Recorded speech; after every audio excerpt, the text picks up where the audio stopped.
Bismillahirrahmanirrahim. Assalamualaikum warahmatullahi wabarakatuh. Hai, perkenalkan nama saya Hendrato Pasamuna. Saya dosen tetap program studi kehutanan Universitas Muka Ketong Bagu. Pada kesempatan ini saya akan menjelaskan tentang mata kuliah yang saya ampuh, yang tentunya sesuai dengan bidang keilmuan saya, yaitu analisis mengenai dampak lingkungan, atau biasa disebut dengan mata kuliah AMDAL. Nah, mata kuliah ini berfokus pada mahasiswa semester 6 pada program studi kehutanan dengan bobot 2 SKS dengan kode mata kuliah FHUT 3210 dengan rincian tatap muka 14 kali pertemuan materi dan 2 kali masing-masing untuk ujian tengah semester dan ujian akhir semester. Adapun model pembelajaran analisis mengenai dampak lingkungan ini dapat diartikan sebagai pendekatan atau metode yang digunakan untuk mengajarkan konsep dan prinsip AMDAL kepada peserta didik dengan tujuan adalah agar peserta didik memahami pentingnya analisis mengenai dampak lingkungan dalam pembangunan berkelanjutan, yang tentunya mampu melakukan analisis dampak lingkungan dan menguasai prosedur penyusunan serta penilaian dokumen AMDAL itu sendiri. Nah, adapun model pembelajaran yang kemudian saya muat di dalam RPS, yaitu pembelajaran berbasis masalah atau problem based learning atau biasa kita sebut PBL. Yang pertama, bertujuan tentunya mahasiswa dihadapkan pada studi kasus atau permasalahan nyata yang terkait dampak lingkungan dari suatu proyek. Mereka kemudian belajar mengidentifikasi masalah, yang kemudian mencari informasi, menganalisa dampak, dan merumuskan solusi dan merekomendasikannya. Yang kedua adalah proses pembelajaran berbasis proyek atau project based learning, yang kemudian mahasiswa terlibat dalam proyek nyata yang melibatkan analisis dampak lingkungan seperti menyusun dokumen AMDAL sederhana untuk kemudian proyek tertentu. Ini memungkinkan mahasiswa untuk menerapkan pengetahuan dan keterampilan yang dipelajari dalam konteks nyata. Yang ketiga, tentang proses atau metode pembelajaran, yaitu pembelajaran berbasis lingkungan atau environment based learning, yang kemudian model ini menekankan pada pembelajaran yang melibatkan mahasiswa dalam interaksi langsung dengan lingkungan, seperti melakukan observasi lapangan, pengumpulan data, dan analisis dampak lingkungan itu sendiri. Dan yang keempat adalah pembelajaran terpadu atau integrated learning, yang kemudian model ini menggabungkan berbagai pendekatan pembelajaran seperti pembelajaran mandiri, pembelajaran terstruktur, pembelajaran sosial, dan pembelajaran sambil bekerja. Tujuannya adalah untuk memberikan pengalaman belajar yang komprehensif. Adapun untuk CPMK meliputi 5 komponen, yaitu capaian pembelajaran mata kuliah. Yang pertama, mahasiswa mampu menjelaskan pentingnya dokumen AMDAL bagi kegiatan pembangunan. Yang kedua, mahasiswa mampu menjelaskan pengertian, proses, dan manfaat AMDAL bagi kegiatan pembangunan. Yang ketiga, mahasiswa mampu menjelaskan alur dan prosedur pelaksanaan dari analisis mengenai dampak lingkungan itu sendiri. Dan yang keempat, mahasiswa mampu untuk melakukan identifikasi, perakiraan, dan evaluasi dampak. Sedangkan yang kelima, mahasiswa mampu menjelaskan proses dan prosedur penilaian dokumen AMDAL. Adapun media pembelajaran seperti video tentang kerusakan lingkungan, dan juga kuliah lapangan seperti kunjungan pada perusahaan yang telah menerapkan analisis dampak lingkungan dalam kegiatannya. Adapun untuk asesmen akhir yang dilakukan adalah evaluasi tugas mandiri atau kelompok berupa makalah dan evaluasi pada ujian tengah semester dan ujian akhir semester. Adapun referensi yang digunakan adalah buku referensi terkait mata kuliah AMDAL dan artikel jurnal bereputasi sebagai pedoman mahasiswa dalam mendapatkan pengetahuan terbarukan. Assalamualaikum. Baik, teman-teman sekalian, pertemuan beberapa minggu lalu kita sudah membahas tentang pengertian AMDAL, dan pada pembahasan kali ini kita akan bicara tentang penurunan kualitas lingkungan yang diakibatkan dari dampak negatif pembangunan perusahaan. Nah, pada prosesnya teman-teman sekalian, bahwa penurunan kualitas lingkungan lebih pada bicara tentang pencemaran, kemudian cadangan sumber daya alam yang kemudian mulai menipis, serta bencana alam dengan ketidakseimbangan iklim yang ada. Nah, kita bicara tentang pencemaran lingkungan itu sendiri, ada beberapa komponen di dalamnya yang kemudian itu masuk ke dalam proses pencemaran. Mulai dari proses pencemaran udara, kemudian pencemaran tanah, pencemaran air, dan kemudian pencemaran laut. Nah, proses pencemaran udara adalah proses di mana aktivitas perusahaan yang kemudian begitu tinggi diakibatkan mulai dari proses aktivitas kendaraan di dalam perusahaan itu sendiri, yang kemudian mengakibatkan polusi udara ataupun debu di dalam aktivitasnya. Kemudian pencemaran tanah mulai dari aspek limbah yang kemudian tidak terurus, yang kemudian mengakibatkan kualitas dari tanah itu sendiri mulai terjadi penurunan kualitasnya. Mulai dari topsoil, yang dimana proses topsoil yang menjadi sumber utama dari tumbuhnya tumbuhan yang ada itu mulai menipis, sehingga dalam revegetasi kawasan itu sangat mempengaruhi tingkat kekritisan suatu kawasan atau suatu lahan. Nah, sedangkan dalam prosesnya untuk cadangan sumber daya alam ini pasti dia menipis. Kenapa? Karena proses ore atau biasa yang disebut sebagai bahan baku material itu kemudian dijadikan sebagai sumber utama yang diambil dan kemudian dieksploitasi. Baik itu kandungan emas, yang kalau perusahaan misalnya mengurus izin emas, kalau dia mengurus izin emas, tidak berarti bahwa di dalam material itu hanya terkandung unsur emas itu sendiri. Bisa saja ada unsur emasnya, nikelnya, sengnya, besinya, dan lain sebagainya. Sehingga kadar dari ataupun cadangan dari sumber daya alam itu sendiri pasti menurun, diakibatkan oleh eksploitasi yang dilakukan oleh perusahaan. Nah, apa saja kemudian yang menjadi dampak negatif dari proses pembangunan itu? Yaitu bencana alam.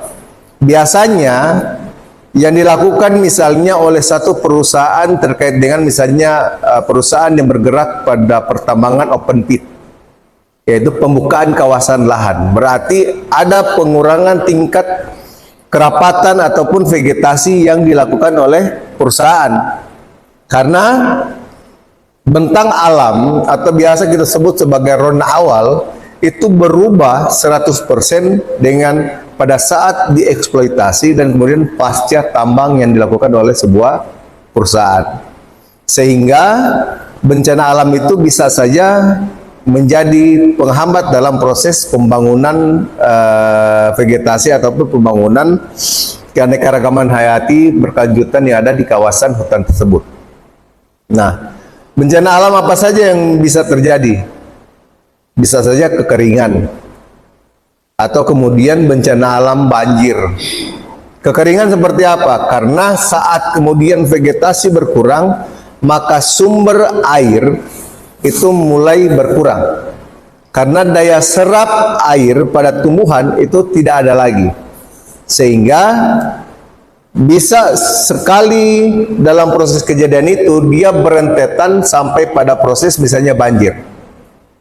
Pada saat musim hujan, banjir terjadi karena apa? Karena vegetasi yang melindungi lapisan permukaan tanah itu sudah hilang. Sehingga terjadilah yang namanya banjir, kemudian erosi yang terjadi. Kenapa? Karena bisa saja kecepatan air hujan yang menyentuh permukaan tanah tidak ada lagi penghambatnya atau peredamnya. Biasanya kalau ada vegetasi tumbuhan, hujan tidak langsung menyentuh permukaan tanah, tetapi dia masih menyentuh vegetasi atau kemudian tajuk dari pepohonan yang ada, kemudian dia menyentuh secara perlahan permukaan tanah sehingga tidak terjadi percepatan pengikisan dari permukaan tanah itu sendiri. Itu yang kemudian menjadi proses di mana bencana alam. Nah, ketidakseimbangan iklim itu terjadi itu apa? Yaitu mulai dari kita merasa satu hari kemudian merasa panas begitu tinggi, diakibatkan oleh misalnya apa dampak sekarang yang terjadi? Yaitu pemanasan global atau efek rumah kaca. Yaitu terjadinya sentuhan matahari langsung ke permukaan bumi. Itu. Karena apa? Karena yang namanya lapisan ozon sudah mulai menipis. Apa akibat penipisan lapisan ozon? Yaitu sinar ultraviolet yang langsung menyentuh permukaan bumi. Yang mengakibatkan misalnya penyakit kulit yang terjadi pada manusia atau kemudian pada hewan-hewan yang ada. Sehingga apa yang perlu dilakukan oleh kita kemudian dalam proses ini? Yaitu perlu adanya sinergitas antara pembangunan dan kemudian lingkungan hidup itu sendiri. Eksploitasi sumber daya alam itu dimungkinkan dengan proses bagaimana kita menjaga lingkungan itu tetap asri atau tetap lestari. Dengan prosedurnya apa? Yaitu dengan adanya dan hadirnya yaitu dokumen AMDAL, di mana dokumen AMDAL itu menjadi bingkai utama dalam proses kita menjaga mengakselerasi keberadaan dari sumber daya alam yang dieksploitasi dan keberadaan lingkungan hidup yang dijaga dengan mengevaluasi per setiap triwulan, setiap semester atau per setiap tahunnya, sehingga sumber daya itu kemudian diambil tetapi tetap menjaga kelestarian lingkungan itu. Maka satu perusahaan yang bergerak di bidang pertambangan, baik itu pertambangan emas, batu bara dan sebagainya, wajib memiliki dokumen AMDAL menjadi salah satu dokumen pengawasan atau kemudian menjadi dokumen yang mampu memonitor segala aktivitas yang dilakukan oleh sebuah perusahaan. Baik, teman-teman sekalian, saya ingin menguji sampai di mana atau mereview sampai di mana pemahaman teman-teman terkait dengan materi yang sudah saya jelaskan sampai dengan hari ini. Baik, sekarang saya ingin mereview pengetahuan teman-teman sampai di mana teman-teman memahami tentang materi yang sudah saya berikan terkait dengan apa sebenarnya AMDAL menurut peraturan pemerintah nomor 27 tahun 1999. Silakan, ada yang bisa? Silakan, Dais. Baik, Ner, terima kasih untuk kesempatannya. Jadi menurut PP nomor 27 tahun 1999, AMDAL itu sendiri merupakan suatu kajian terhadap usaha atau proyek yang direncanakan terhadap lingkungan, di mana dalam proses pengambilan keputusannya itu membutuhkan waktu yang panjang. Terima kasih. Baik. Nah, AMDAL itu untuk apa? Secara teknisnya untuk apa? Silakan. Oke, baik. Saya izin menjawab, Ner. Teknis AMDAL terbagi menjadi dua. Yang pertama ada untuk menghindari dan meminimalisasi dampak lingkungan sehingga terwujudnya pembangunan yang berkelanjutan. Yang kedua ada survei, perakiraan, dan evaluasi dampak berupa polusi, gangguan keanekaragaman ekosistem, hubungan manusia alam, dan lingkungan global atau NIR emisi efek rumah kaca. Oke, terima kasih. Selanjutnya terkait dengan aspek komunikasinya, ada yang bisa jelaskan? Oke, baik. Untuk sebagai alat komunikasi mendapatkan konsensus dengan masyarakat yang terkena dampak, akuntabilitas pemrakarsa dan pemerintah, dan keterlibatan masyarakat dalam pembangunan. Oke. Terkait dengan tujuan AMDAL, ada yang bisa menjelaskan? Silakan. Baik, terima kasih atas kesempatan. Tujuan dari AMDAL itu sendiri memiliki tiga tujuan. Yang pertama, menghindari dampak, dan yang kedua, meminimalisasi dampak, dan yang ketiga, melakukan mitigasi atau kompensasi dampak. Oke. Baik, terima kasih atas penjelasannya, dan untuk sesi ini kita akan masuk kepada sesi presentasi makalah yang kemarin sudah 2 kelompok ya sudah presentasi, dan hari ini kelompok ketiga yang akan mempresentasikan makalah. Dipersilakan. Assalamualaikum warahmatullahi wabarakatuh. Waalaikumsalam. Pada kesempatan kali ini kami akan mempresentasikan makalah kami di sini yang berjudul Studi Pendahuluan Ruang Lingkup AMDAL pada Proyek Rumah Sakit Mata di Manado, Provinsi Sulawesi Utara. Di sini saya akan membacakan sedikit deskripsi lokasi. Untuk lokasi sendiri itu Jalan WZ Yohanes Waneang Manado. Untuk bangunan itu gedung 4 lantai, areanya itu 3.610 km. Untuk identifikasi dampak penting selama konstruksi di sini ada 3, yaitu peningkatan kebisingan, gangguan lalu lintas, pengelolaan limbah bahan bangunan, dan untuk selama operasi di sini ada 3, limbah medis, infeksius atau B3, konsumsi air dan energi, emisi dari gases dan kendaraan, dan juga untuk emisi dari pengunjung itu sendiri. Baik, untuk yang ketiga di sini akan dibacakan oleh teman saya mengenai rancangan pengelolaan lingkungan atau RKL.